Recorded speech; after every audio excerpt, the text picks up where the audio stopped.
Ariel Helwani in Toronto on the road to UFC 165 alongside UFC President Dana White. And Dana, you just finished your scrum. That was an impressive amount of media, right? Yeah. Did you step back and say, wow, not bad? Yeah, that's what I was thinking. Were you really? No, it was. I mean, every time we come up to Canada, this place is awesome. The media gives us a ton of love up here. Well, we're coming off the big Mayweather fight that had an incredible amount of media, the most we've maybe ever seen. You ever look at that? I know you're a fan, and say, wow, when are we going to reach that level in terms of the attention? Do you feel like you're even close to that? No, obviously that was a fight that, that was one of those perfect storm fights, man. You had this up and coming Mexican that, everybody was behind, and a country was behind to beat Floyd Mayweather, and a guy who's gone undefeated for 17 years and is one hell of a fight salesman. Does it hurt this fight, especially because you have the king of boxing a week before the king of MMA? Most people consider John Jones. I know you probably consider Anderson Silva still the pound-for-pound king because you're going to stick to that one. But you know what I'm saying? You got the king versus the king. Does it hurt your show to have him just a week before at $75 a pop? It definitely doesn't help. It's definitely not a great thing that they were the week before us, but we know that. We knew coming into this fight, do you want to be there, there's pros and cons to going before that fight, and there's pros and cons to going behind that fight. So it just is what it is. You think it's better to go after than before? Way better. Why? Because if we had went before, let's say we went a week before that fight, you lose all the cross-channel promotion because that fight's going to get it all. So after the fight, Mayweather said that he's interested in promoting MMA. Did you hear this? And what do you make of that? Promoting or managing? Well, kind of a bit of both. He does both right now, right? Yeah. What do you think? Yeah, I mean, we've seen tons of people get into it. It looks fun, it looks easy, and it looks great, but, we'll see. Are you hearing some talk of Al Heyman doing this as well? Well, I like the fact that Floyd is interested in the sport now. He's interested in getting involved now. Me and Floyd have had our moments throughout the past and shit-talking each other. All of a sudden you're friends. Well, it's not like we weren't ever friends. Me and Floyd go way back, and like 95.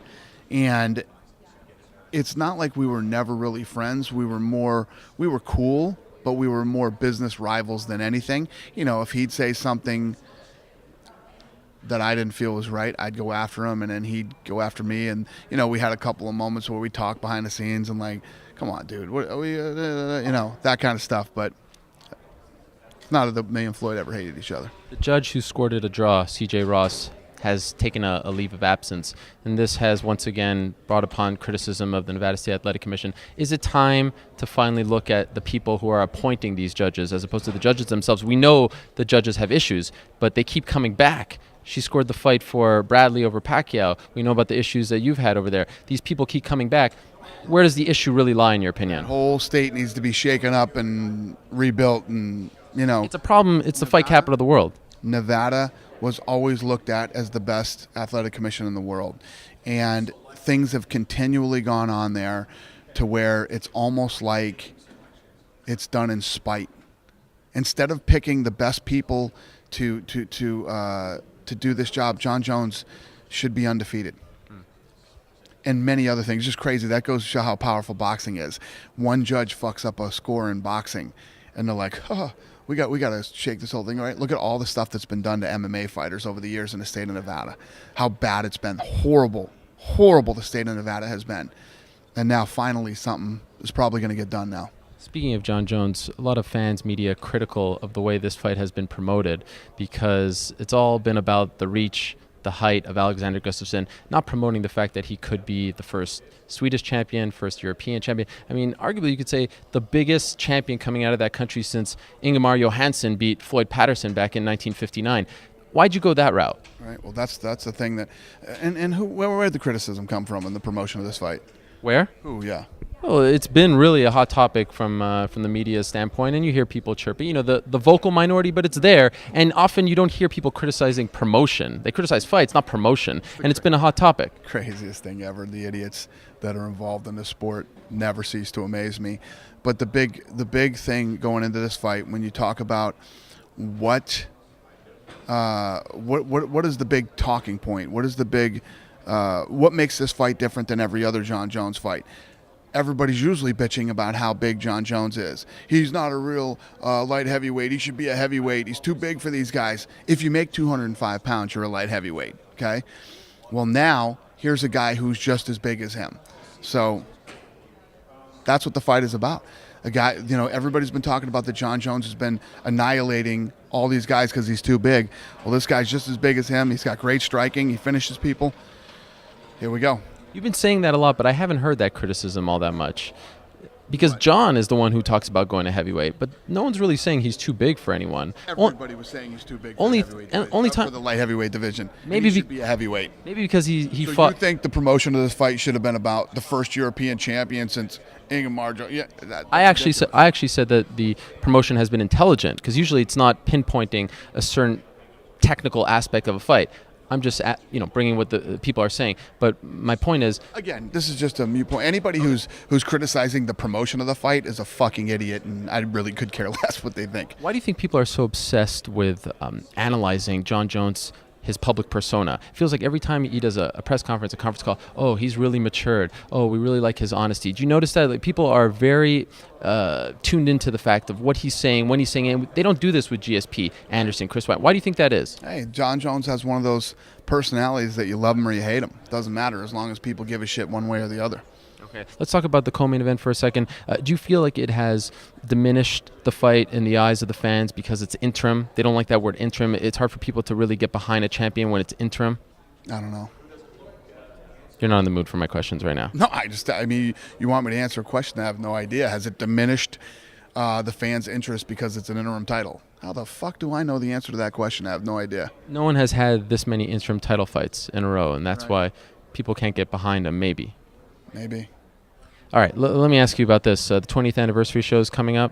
Any concrete plans about what you're going to do? I saw a commercial yesterday about the more exciting thing about the past is the future. Great commercial, great spot. But any plans at the actual show? Yeah, obviously. I mean, if you've seen, we're stacking that card from top to bottom. It's going to be, one of the best cards of the year, which is saying a lot with all the cards that are going on this year. I mean, especially look at the Sacramento card that's coming up on Fox in December. It's sick. And one of the things, Fox has put together this documentary on the 20-year anniversary, and it's awesome. It's really good, and I'm seeing that not only is this like a big moment for me and Franklin and Renzo, but the other, and some of the guys that were with us early on building the UFC. It's also a big moment for guys who really started the UFC, the guys who